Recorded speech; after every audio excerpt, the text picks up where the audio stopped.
Imagine you are living in Paris in the year 1720.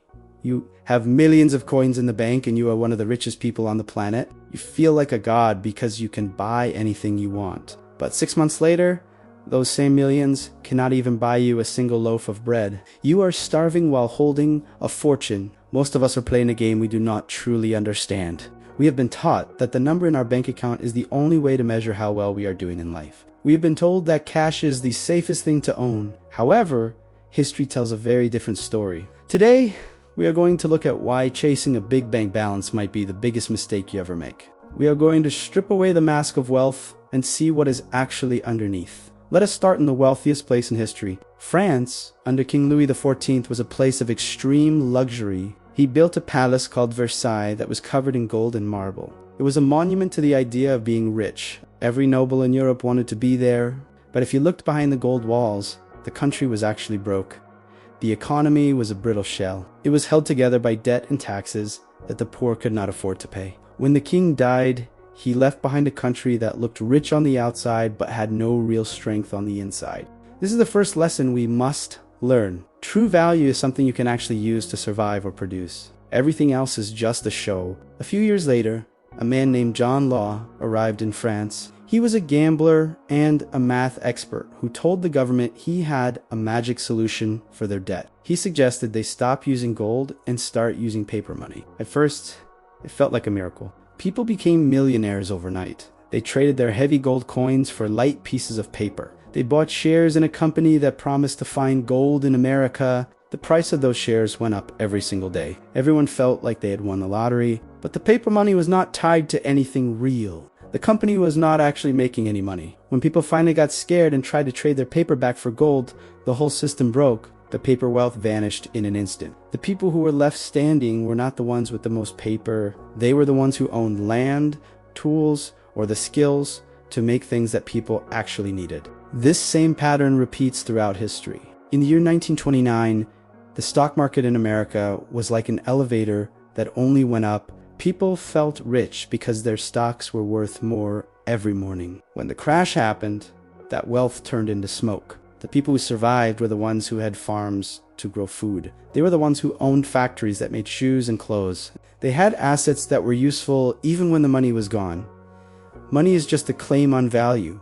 It is not the value itself. If there is no bread to buy, it does not matter if you have $1 trillion.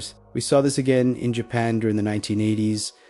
The land under the palace in Tokyo was worth more than all of California on paper. It was a giant bubble of fake wealth. When that bubble popped, trillions of dollars simply went away. But Japan did not disappear from the map.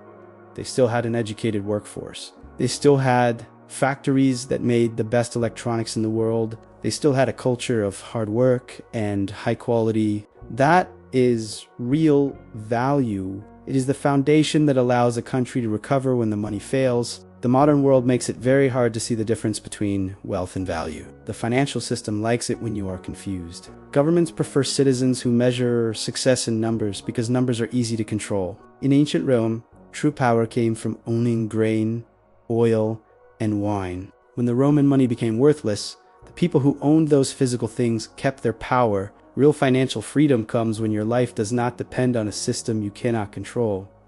This means you should stop focusing only on saving cash. Cash is a tool, but it is a very fragile one. So what should you do instead? History gives us 3 clear answers. First, you must own things that produce value. This could be a piece of land that grows crops. It could be a business that provides a service people will always need. It could be tools or technology that solve problems for others.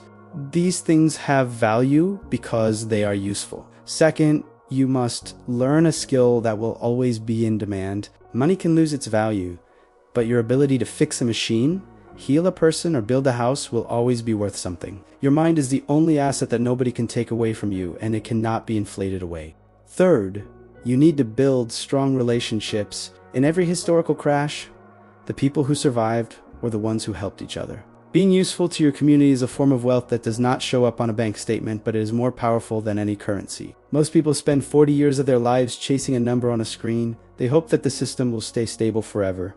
But history shows us that wealth built on nothing always falls apart eventually. Real freedom does not come from having a big pile of paper. It comes from being a person who can provide value to the world. It comes from owning things that the world actually needs. Stop just saving cash and start building something that can survive a storm. When the money becomes worthless, the only thing that will matter is what you can actually do and what you actually own. If the money in your bank account became worthless tomorrow, what is the one real skill or asset you own that would still be valuable to the rest of the world? I want to read your answers in the comments below.